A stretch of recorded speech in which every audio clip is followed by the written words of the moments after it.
कुछ महीने पहले मुझसे मिलने एक सज्जन आए थे, उनकी 84 साल के करीब उम्र थी, कनाडा में रहते थे and 84 years old.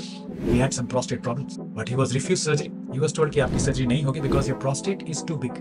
So yes, if your prostate is too big, 80 grams bigger than that, then surgery may not be an option for you because the surgery becomes very high risk. Surgery का खतरा बढ़ जाता है. There are other patients जिनकी की heart problems हैं, तो उनकी दवाइयां चल रही हैं for the heart condition, blood thinners etc. So they cannot undergo surgery. बहुत सारी और बीमारियां हैं जिनकी वजह से risk of surgery can become very high.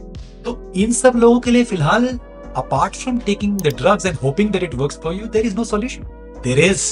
There is a solution now with modern technology. We have the solution of prostatic artery embolization, which is very, very safe. इसके लिए prostate size कोई प्रॉब्लम नहीं है. We have treated prostates up to 120 grams. इसके लिए आपका blood thinners पे होना या heart disease होना कोई प्रॉब्लम नहीं है. हम blood thinners नहीं बंद करेंगे आपके prostate का इलाज, and we have done this for many patients very, very safely because this is done through a 1.5 millimeter hole. आपका bleeding का कोई रिस्क नहीं है, कोई काट पीट नहीं है, so we can do it for you. If you cannot undergo general anesthesia because आपके lungs का प्रॉब्लम है, हार्ट का प्रॉब्लम है, कोई और बीमारियां हैं, we can still treat you because हमें जनरल एनेस्थीसिया की जरूरत नहीं है. आपका इलाज लोकल एनेस्थीसिया में होता है, यानी कि सिर्फ आपकी कलाई के 1-2 सेंटीमीटर के हिस्से को हम सुन करते हैं एंड वहां से we do all the treatment. So if you have any of these reasons for suffering with prostate trouble, there is help at hand. Follow the link.